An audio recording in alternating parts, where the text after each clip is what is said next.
সালামুন আলাইকুম ফ্রেন্ডস। আজকের ভিডিওতে আমি আপনাদের সাথে এমন একটি চিকিৎসা পদ্ধতি শেয়ার করব যেটা জানার পর আপনি অজস্র রোগের জন্য নিজেই নিজের চিকিৎসা করতে পারবেন। আপনি খুব সহজেই ঘরে বসেই আপনার গড গিভেন ইমিউন সিস্টেম ব্যবহার করে, আল্লাহর দেয়া রোগ প্রতিরোধ ক্ষমতাকে ব্যবহার করে আপনি সহজেই সেরে উঠতে পারবেন। সারা বিশ্ব জুড়ে বর্তমানে প্রচলিত চিকিৎসায় একটা বিষয় খুবই সমস্যা হয়ে দাঁড়িয়েছে, যেখানে এটা ছিল প্রচলিত চিকিৎসার সবথেকে বড় শক্তি ইনফেকশিয়াস রোগের বিরুদ্ধে। তাদের সবথেকে বড় শক্তি ছিল অ্যান্টিবায়োটিক্স। অ্যান্টিবায়োটিক্স খুব সহজেই ইনফেকশনের সাথে ফাইট করতে আপনাকে সাহায্য করে, আপনি খুব সহজেই ইনফেকশন থেকে সেরে উঠতে পারেন। কিন্তু অ্যান্টিবায়োটিক্স আমাদের স্বাস্থ্যের জন্য এতটাই ক্ষতিকর যে এটার ক্ষতিকর দিক নিয়ে আমি লাস্ট একটা ভিডিওতে কথা বলেছি যে কী জন্য আপনার কখনই উচিত না অ্যান্টিবায়োটিকের মতো ওষুধ গ্রহণ করা। এটা খুব প্রয়োজনের ক্ষেত্রেই আপনার ব্যবহার করা উচিত। কিন্তু বর্তমানে র্যান্ডমলি সারা বিশ্বব্যাপী এই অ্যান্টিবায়োটিক্স প্রেসক্রাইব করা হচ্ছে। আপনি যে কোনো সাধারণ ইনফেকশন নিয়ে যদি ডক্টরের কাছে যান, সাধারণ জ্বর সর্দি নিয়ে আপনাকে সরাসরি অ্যান্টিবায়োটিক্স লেখা হবে এবং জ্বরের ওষুধ দেওয়া হবে।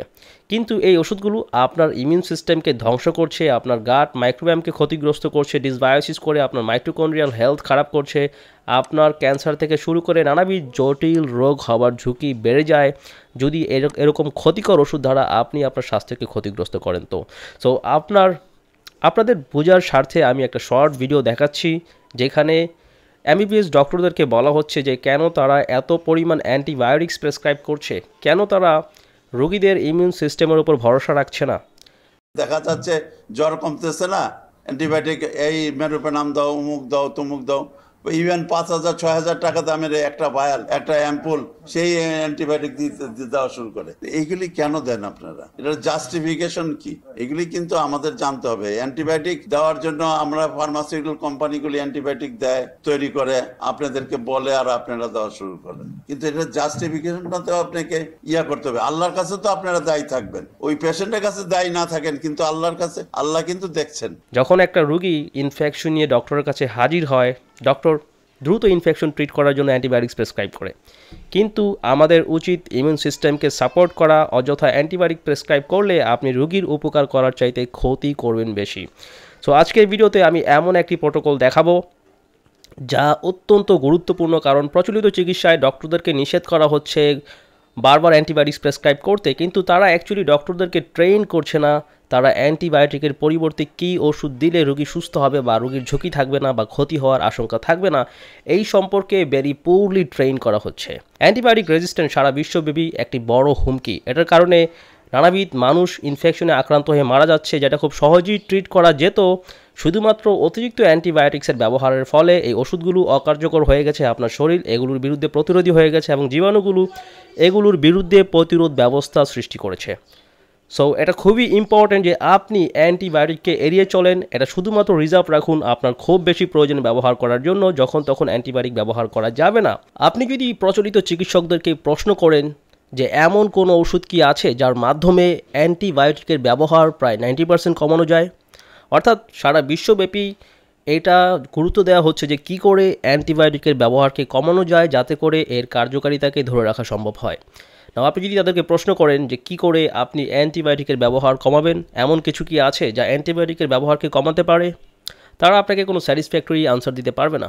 আমি বলছি এমন প্রোটোকল আছে যা অ্যান্টিবায়োটিকের ব্যবহার 95% পর্যন্ত কমিয়ে নিয়ে আসতে পারে।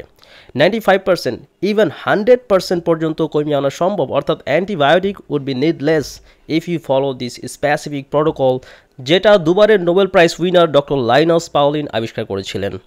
এই প্রোটোকলটি এতটাই শক্তিশালী যে এটা যে কোনো ইনফেকশন থেকে খুব ইফেক্টিভলি, খুব দ্রুত আপনাকে সেরে উঠতে সাহায্য করবে এবং আপনার মৃত্যু ঝুঁকি সব থেকে কম থাকবে এই প্রোটোকলে। লাইক অ্যান্টিবায়োটিক নিয়ে আপনি ইনফেকশন ট্রিট করার ক্ষেত্রে যে সকল কমপ্লিকেশন হতে পারে, এটার মধ্যে কোনো ওরকম কমপ্লিকেশন হওয়ার ঝুঁকি নেই। এটা সম্পূর্ণ নিরাপদ এবং হাইলি ইফেক্টিভ। আমি নিজে হাজার হাজার রোগীদের উপর এটা অ্যাপ্লাই করে প্রমাণ পেয়েছি। লাইক আমি যখন এটা যতবার রোগীদেরকে দিয়েছি, এটা প্রতিবার অব্যর্থভাবে রোগীকে সুস্থ করতে সাহায্য করেছে। যখন ডক্টর লাইনাস পাউলিন 1976 সালে টার্মিনাল ক্যান্সার পেশেন্টদের ওপর একটি পরীক্ষা করে প্রমাণ করেন যে তার রেকমেন্ডেড ইমিউন বুস্টার প্রোটোকলটি হাইলি ইফেক্টিভ ইভেন ক্যান্সারের বিরুদ্ধে। উনি 100 জন ক্যান্সার রোগীকে ওনার ট্রিটমেন্ট প্রোটোকলে রাখেন এবং অন্য 100 জন টার্মিনাল ক্যান্সার পেশেন্টকে প্রচলিত চিকিৎসায় রাখেন এবং প্রচলিত চিকিৎসা যে সকল ক্যান্সারের পেশেন্টরা নিয়েছিল তারা বেঁচে ছিল 6 মাস।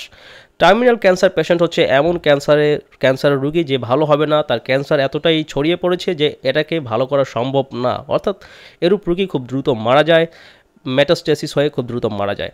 কিন্তু ডক্টর লাইনাস পাউলিন যে সকল রোগীদেরকে তার প্রোটোকলে রেখেছিলেন তারা বেঁচে ছিল গড়ে 6 বছর। না, আপনি মনে করবেন যে এত ভালো রেজাল্ট, যেখানে প্রচলিত চিকিৎসা অনুসরণ করে রোগীরা 6 মাস বেঁচে ছিল, একই রকম সিভিয়ারলি ইল রোগীরা তার প্রোটোকল অনুসরণ করে রোগ প্রতিরোধ ক্ষমতাকে সুপারচার্জ করে প্রায় 6 বছর বেঁচে ছিল। Huge difference. এবং তারপরেও মেডিকেল ইন্ডাস্ট্রি ডক্টর লাইনাস পাউলিনের চিকিৎসাটিকে গ্রহণ করেনি। তো আজকে ভিডিওতে আমি আপনাদের সাথে রিভিল করছি, এটা হচ্ছে ম্যাগারুজ ভিটামিন সি। দেখুন, ভিটামিন সি আপনার রোগ প্রতিরোধ ক্ষমতাকে সুপারচার্জ করে। এটা আপনার ন্যাচারাল কিলার সেল, নিউট্রোফিল এবং ফাগোসাইটসকে প্রায় 10 থেকে 20 গুণ বেশি শক্তিশালী করে দেয়।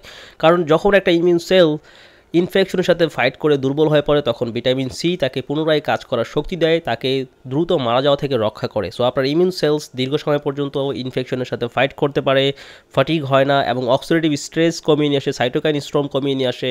ভিটামিন সি নানাবিধ দিক থেকে টক্সিন দূর করার মাধ্যমে, গ্লুটাথায়োন রিসাইকেল করার মাধ্যমে নানাবিধ দিক থেকে আপনাকে সুরক্ষা দেয় ইনফেকশনের বিরুদ্ধে, আপনার ইমিউন সিস্টেমকে সুপারচার্জ করে, ইনফ্লামেশন ব্যথা কমিয়ে নিয়ে আসে এবং আপনার জ্বর কমিয়ে নিয়ে আসতে সাহায্য করে। সো সব দিক থেকে এটা একটা অল ইন ওয়ান সলিউশন। যে কোনো রকম ইনফেকশিয়াস রোগে, ভাইরাল ইনফেকশন হোক বা ব্যাকটেরিয়াল ইনফেকশন হোক, উভয় ক্ষেত্রে আপনার ইমিউন সিস্টেম খুব সহজেই সেরে উঠবে যদি আপনি তাকে পর্যাপ্ত পরিমাণ ভিটামিন সি দিতে পারেন। না, ভিটামিন সি ঠিক তখনই কাজ করবে না যখন আপনি অল্প পরিমাণ নেবেন।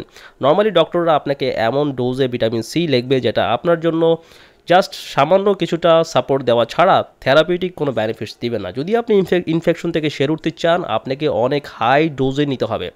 যেমন পৃথিবীর সকল পশু পাখি ভিটামিন সি তাদের লিভার দ্বারা তৈরি করতে পারে। মানুষ, গিনিপিগ, আপনার এপস, বানর, বাদুর, বেশ কিছু প্রাণী আছে যারা তৈরি করতে পারে না।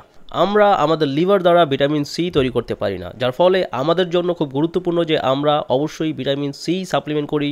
যখন কোনো ইনফেকশিয়াস রোগে আক্রান্ত হব অবশ্যই আপনাকে উচ্চ ডোজে ভিটামিন সি নিতে হবে।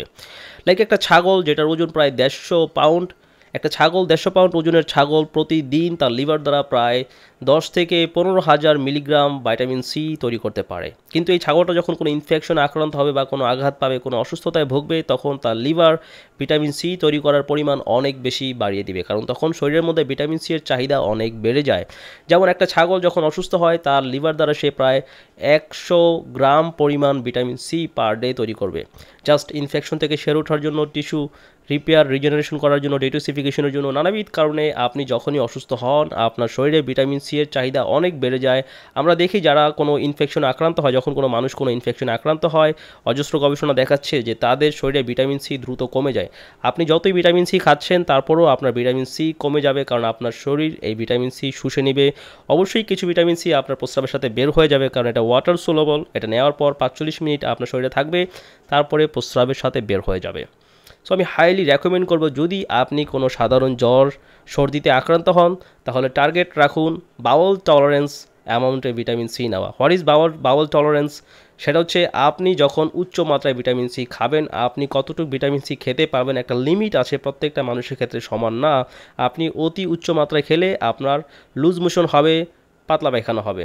সো যখন আপনার লুজ মোশন হবে আপনি বুঝবেন যে এই পরিমাণের বেশি নেওয়া যাবে না বা একটু কমিয়ে নিতে হবে, তাহলে আপনার কোনো ক্ষতি হবে না। এটা জাস্ট ইন্ডিকেট করে আপনি এর থেকে বেশি ভিটামিন সি ওরালি নিতে পারবেন না। অনেক সময় ইনফেকশিয়াস রোগের জন্য আইভি ফর্মে ভিটামিন সি সব থেকে ইফেক্টিভ, বিশেষ করে ক্যান্সার ট্রিট করার জন্য। সো এই সম্পর্কে আমি আমার অন্যান্য ভিডিওতে আগেও বলেছি, ইনশাল্লাহ ভবিষ্যতেও আমি আরও বেশ কিছু গুরুত্বপূর্ণ বিষয় আইভিসি নিয়ে অ্যান্ড দেন ম্যাগারোজ ভিটামিন সি নিয়ে আমি শেয়ার করব।